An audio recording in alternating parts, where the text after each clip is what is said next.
Howdy, everybody. Welcome back to Humanities 4 Shasta College Film Studies.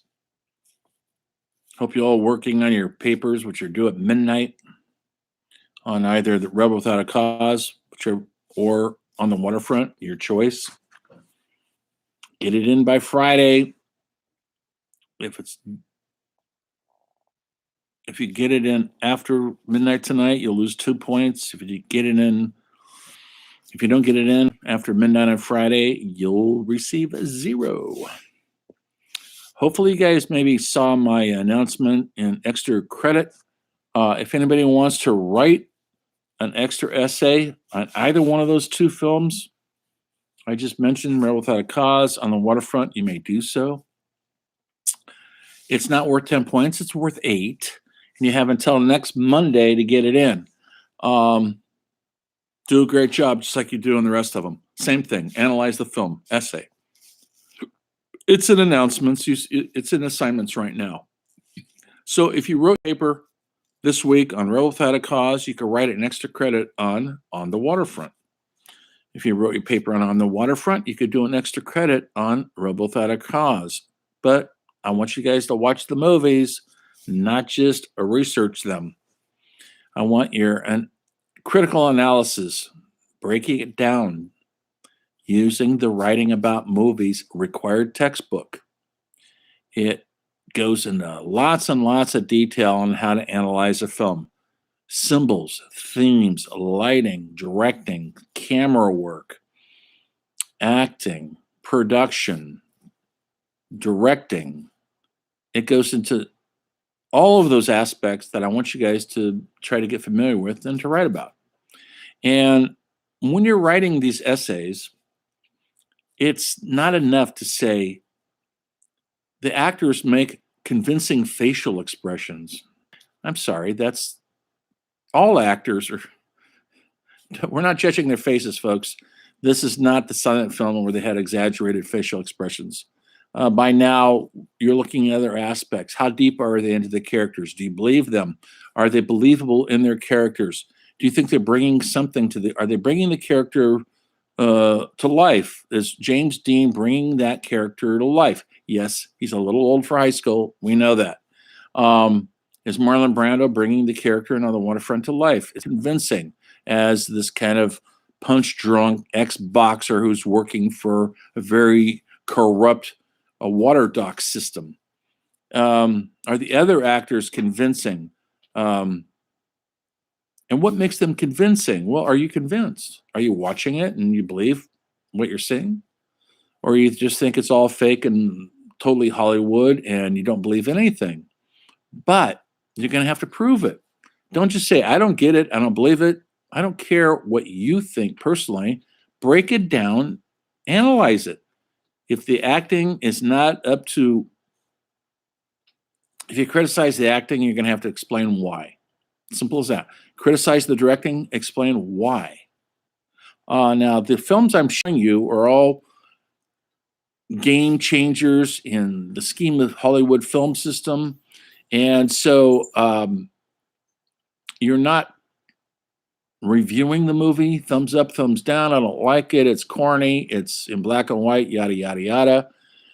And you're not comparing it to new films. That's unfair, folks. And the stuff I've said already over and over and over again, I guess I'll have to keep repeating it. I want you guys to look at the film critically and break it down. And it really helps if you have that book, the required textbook. So please do yourself a favor and get the book. It's still not too late. We're into coming up to spring break, and we'll probably have a quiz right before the break. That'll be an essay quiz. You won't have a paper due that week. I don't want to over stress you out. Anyway, I hope you're being okay and safe out there and you're getting some stuff done. Hope you're enjoying this class we're in. The textbook, I hope you're reading it. It's read chapter 7. I would. It touches on a lot of stuff I can't touch on because the class is not that long and detailed. I try to get as much in there as I possibly can without overwhelming you or me. And so mostly we stay to American films. We do go off. We do go off campus once in a while, and like last week, we're looking at French New Wave and Italian neorealism, the Japanese films of Kurosawa, and next week we'll be doing more of that. Ingmar Bergman, we got to do Federico Fellini and Ingmar Bergman, and that's probably where you're going to have to write your next essay on, but that's not till next week, so don't worry about it yet. Tonight, I want to talk about female directors. Up until now, there hasn't been any. There were females working in Hollywood, though, but they're kind of under the radar. And one of them, who was very successful, Dorothy, was the only female director in Hollywood who worked in Hollywood successfully in the 1930s.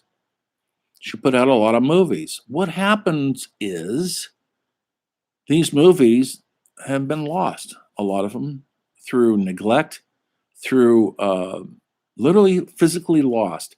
And what they used to do in Hollywood, instead of storing the movies for life, they would destroy them to make room for more movies in the storage units. And so a lot of films, more than 2/3 of silent films, have been destroyed to make room for more films on the storage unit. This is long before we had videotape or computers to store this stuff, or hard drives, to store it. They didn't have the room, and so they would literally burn the films up. They did the same thing with these early directors, and she was very successful, wrote screenplays as a director, and she was very powerful. Her reign only lasted till 1940s or so, and then she was kind of a minor footnote. If you get this channel called the Criterion Network, which is really a great, you got to pay $10 a month for it, folks. It's a great wealth of old films and foreign films. And I'm going to look something up here real quick.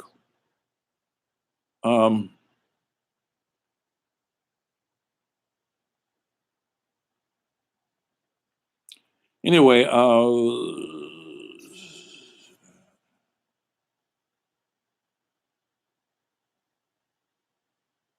sorry, this is horrible, me taking this moment, but I want to get this right.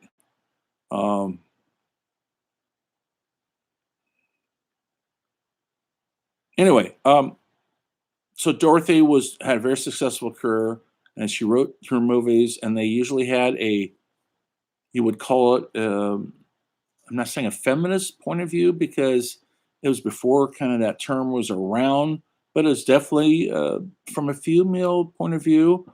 The heroines were female for the most part. Yeah, anyway.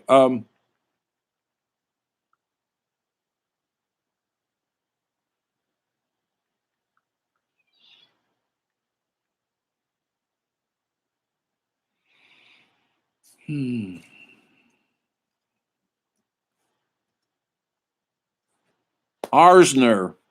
I didn't write her last name down. I thought I knew it and I forgot it. Dorothy Arzner. Check her out. You can do some research on her. If anybody asks me, you could probably write an extra credit paper on her if you choose so, but text me, tell me you want to do that. If not, don't do it. Anyway, Dorothy was successful, and she directed around 30 films. Not huge successes, and she never got the big budget films like Gone with the Wind or Stagecoach. That was totally men, as a man's world, but Dorothy was in there. How did she get in there? She's got an interesting story, and that wasn't an easy thing for women to get into in those days. It's a little easier now, but it's still rough. It's tough to get into the studio system anyway. But some directors I want to talk about, besides Dear Dorothy, that she paved the way for all women directors, essentially. And a woman who was an actress in the 1940s, Ida Lapino, a successful actress. She did a lot of femme fatale type characters in um, um, film noir type of films with Humphrey Bogart. Well, she was always restless. She always wanted something more. She wanted to direct. She never had the opportunity. Then she's on a movie, and the director gets sick, and she steps in to direct for a couple of days while he's getting better. And she did a pretty good job, and people were kind of surprised. In those days, like now, 90% of the crews are men, and it's a rough bunch. And they didn't kindly to taking orders from a woman. And so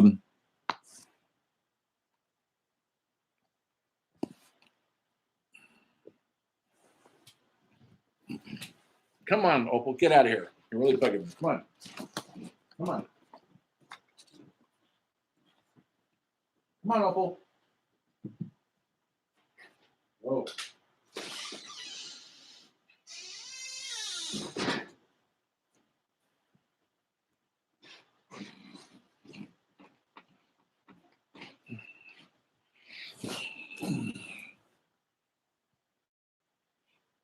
Pardon that interruption. I had some activity outside my door I had to deal with. Okay, now the activity's calmed.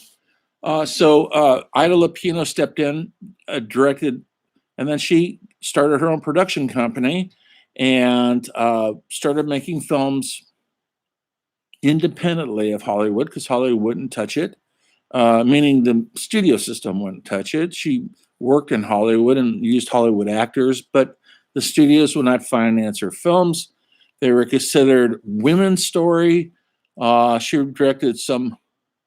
Her first film was a film noir called Hitchhiker. Really good. It's only 3 people out in the desert. If you want to do a low budget film, shoot it out in the desert in one car. You don't need sets. You don't need anything fancy. It's about these 2 guys, just average Joes, who are going to go on a fishing trip, and they do the thing that you should never do. They pick up a hitchhiker who turns out to be, guess what? A serial killer. Bad luck all the way around. And they spend the next 2 hours as this guy threatens them with a gun and mistreats them. How are they going to get out of this? And that's the entire movie. Very male type of movie, very testosterone driven, and it got noticed. She directed a movie later on called The Bigamist about a guy, a decent guy, who happens to be married to 2 different women.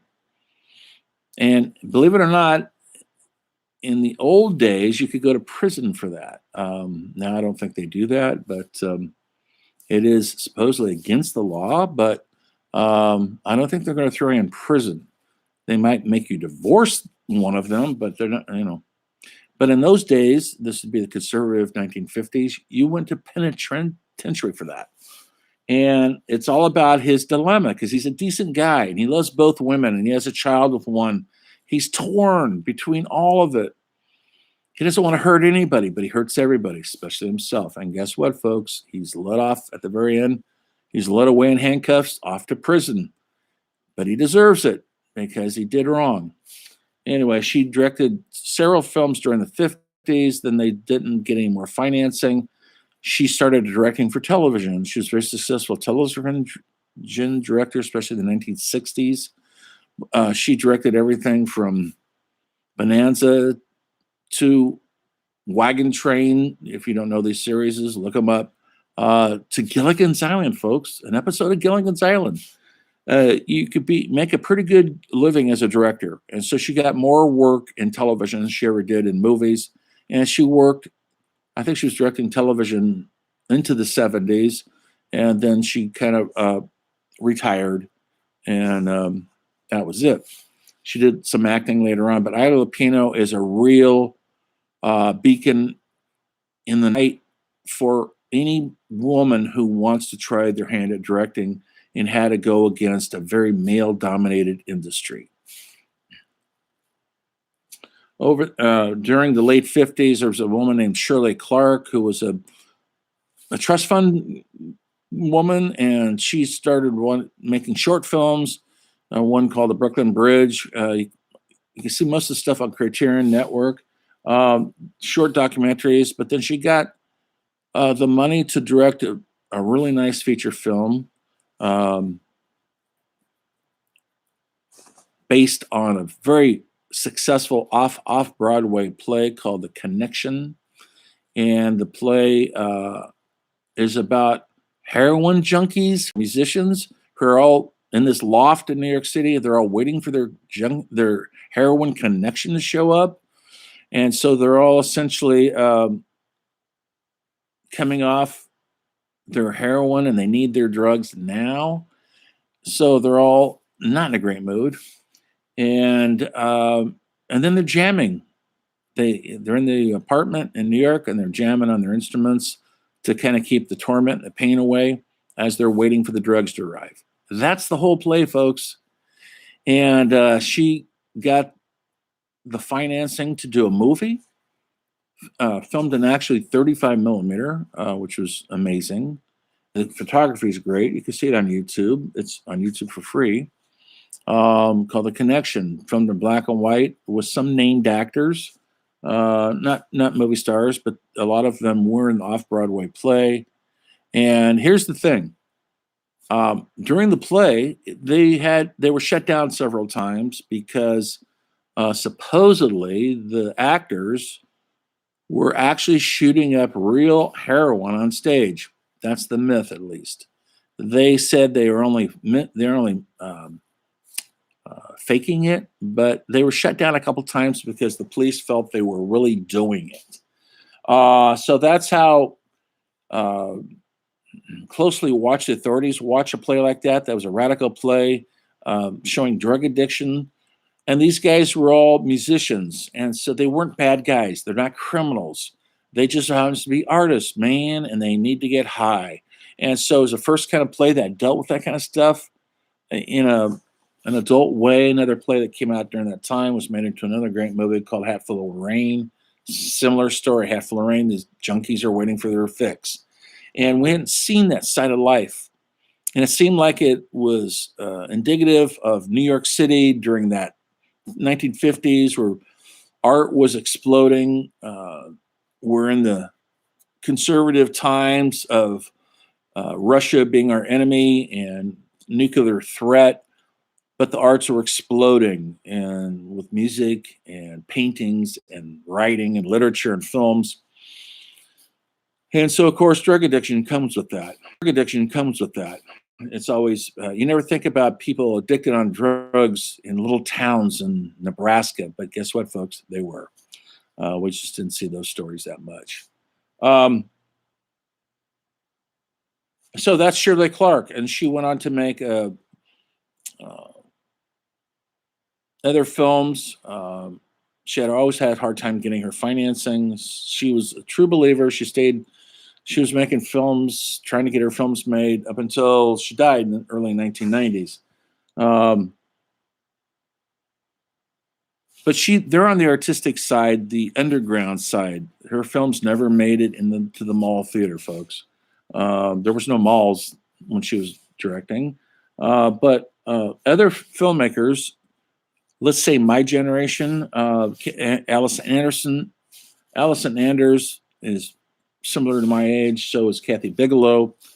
So is Jane Campion, Kimberly Pierce. These women came up in the film school era that I did in the 70s. They wanted to make films like Martin Scorsese and Terrence Malick and Francis Coppola. They wanted to make meaningful films, and so they all essentially got a shot at it. Maybe you know some of these films. Allison Anders, her first film was called Border Radio, filmed on very little money, black and white, 16 millimeter, using a lot of punk rock actors in the 70s in LA, like John Doe and Chris D from the Divine Horsemen. And it's about border radio, Mexican radio, and trying to figure out how to live your life and be a musician without resorting to working the straight jobs and stuff like that. She got to direct later on a really wonderful film called Gas, Food, and Lodging. And she still directs. She's mostly directs for television now, which is a great gig to get, but you don't get noticed. I don't think she's done a feature film for several years. Um, she was coming up. Kathy Bigelow was probably the most, I know she is, the most famous, successful film director in the history of film. She's the only woman to ever win an Academy Award for directing a movie.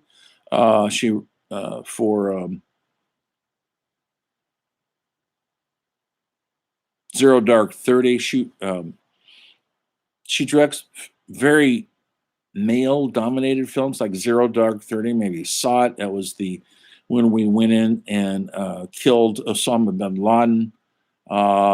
She also did a movie called Hurt Locker, based on guys who were diffusing roadside bombs in Afghanistan. Another male, no women are in, very few women are in these. Zero Dark 30, that's not true. There's a main woman character. So she directs these really very hard-edged, very male-dominated films. Her first film that got successful, which I love, I think it's the best vampire ever made. If we were in class together, I'd show you some clips from it. It's called Near Dark. I suggest you watch it. I think it came out about 1987 with Bill Paxton, who was awesome in it, Lance Henriksen, other people. And she turned the vampire genre on its head and made it real punk rock, which I admired. At the time, though, she had her leg up. That's not a good thing to say. That's probably literally and figuratively speaking. She was married to James Cameron, if you know who that is. He directed the Titanic and Avatar and all the other big movies.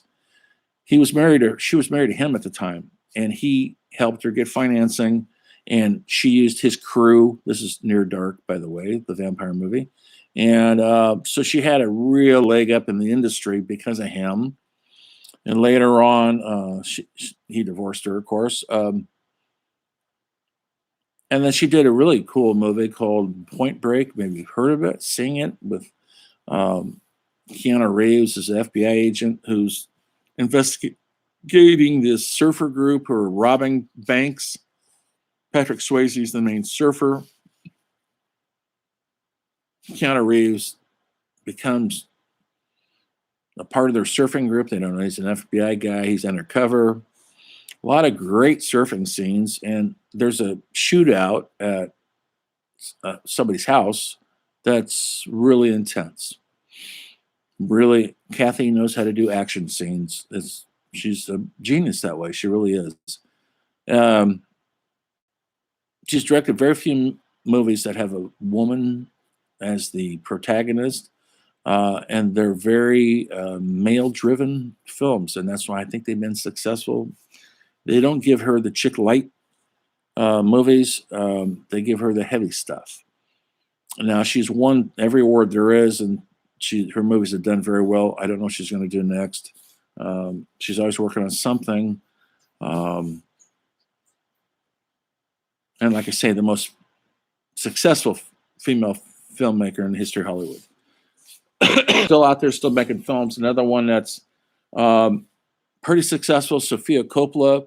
Maybe you've seen The Virgin Suicides. Maybe you've seen Lost in Translation. She has a new movie. It's on Netflix. I didn't care for it. Bill Murray, I can't think of the name of it. It's Bill Murray, and he meets his daughter, and they have this father and daughter thing going in Manhattan. He's rich. He's a player. He's still like a fancy playboy type dude, and she's real down to earth. Sophia's got a nice touch. She's a thinking filmmaker. Maybe you saw her Marie Antoinette film where she modernizes it. She modernizes it by taking a period piece. Marie Antoinette lived during Napoleonic Wars, which would be 1820s in that area. And she puts them sometimes in modern dress. She has modern music playing to kind of make it hip. And so you would call it a postmodern film. She's not trying to stay true to the time that Marie Antoinette actually lived. And that's a cool way to do things. I would call her kind of the hipster film director, always worth looking at. She had a huge leg up in the business. Her dad is Francis Ford Coppola, who directed The Godfather and Apocalypse Now. So she was raised in a family of filmmakers and a very, very famous father. That helps to get a leg up into Hollywood. But if she can't do the work, if her movies don't look good or behave themselves in the movie theater, she's not going to get another chance. Yes, her name got her in there, but her talent keeps her in there. A French woman by the name of Claire Denis, I'm mispronouncing it. I don't know if how the French say Dennis, to tell you the truth. Denise, I think it is, maybe. She's a French director. She directs real personal films. She's around my age. I'm a baby boomer. I'm not going to tell you how old I am, but old enough to been around a while. She's still out there making films. Her films are always edgy, and a lot of times they have a homoerotic flair to them.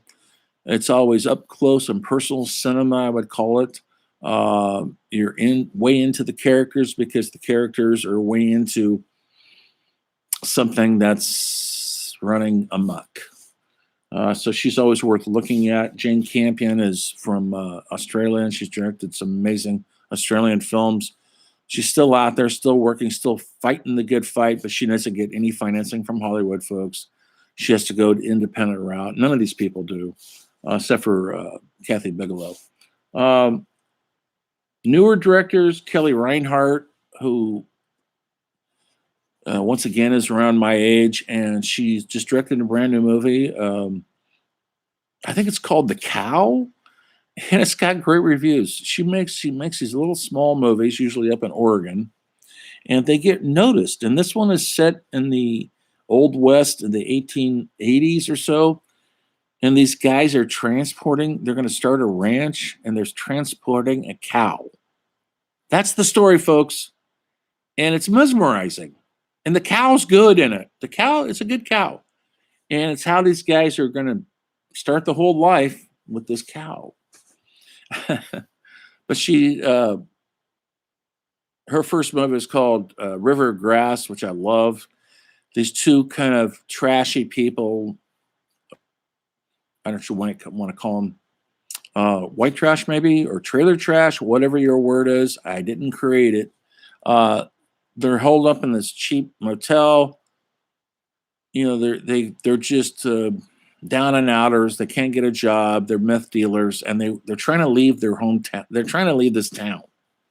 They spend the entire movie trying to get enough gas in the car, trying to get the car to work, trying to get out of town, talking about their dreams, their hopes, their desires, how life is going to be great once they leave. And folks, they never leave. It's a self-fulfilling prophecy. It's a real dark humor. You feel sorry for them, but they're so kind of caught up in their life that they're definitely their own worst enemies, as we all are. Anyway, she's puts out a film every 3 or 4 years. They're always up close and personal. She did a movie called Wendy and Lucy about a woman who was living in her car. Michelle Williams played the part, and Lucy's the dog. She's Wednesday, and she's living with her dog in a car, and it's heartbreaking because she can't figure out how to live. She can't even feed herself. She's incapable of getting a job. She's incapable of functioning in the world. So she's living in her car out in the middle of nowhere up in Oregon with her dog, and she can't feed the dog anymore. So she gives the dog away, and it's heartbreaking. She can't feed her own dog, and she's willing to let it go. So she ties the dog up in somebody's backyard who has another dog. It looks like they'll take care of it. She leaves it.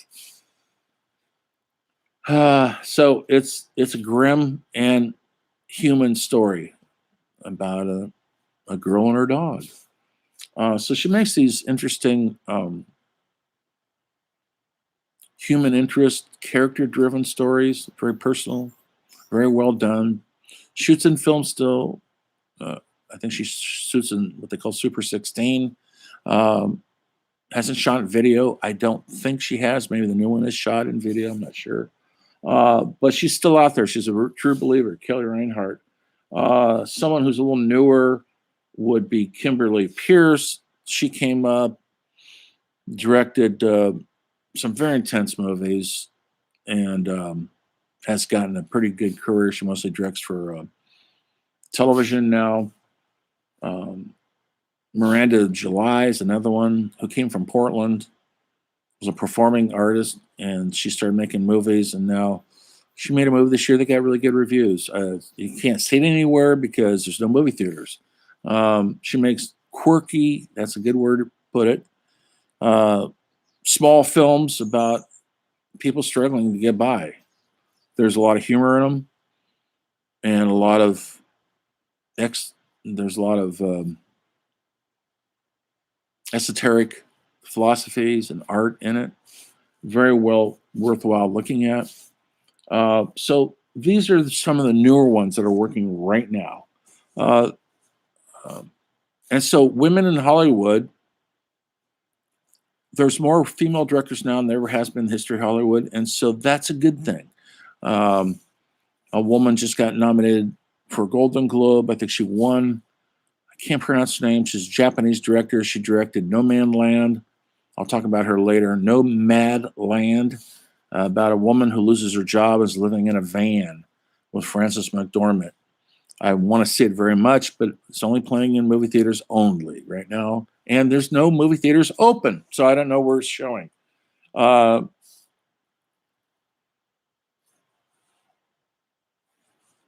So the point of this whole lecture is if you're a female out there or a man, I don't care. Or if you're both, I don't care. Get a camera, write a script, get some friends together, and make a movie. And make your stamp on this world we live in.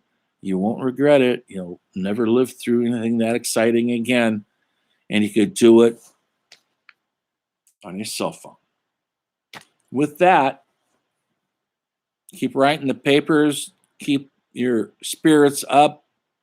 We're not quite halfway through the course. We're getting there, folks.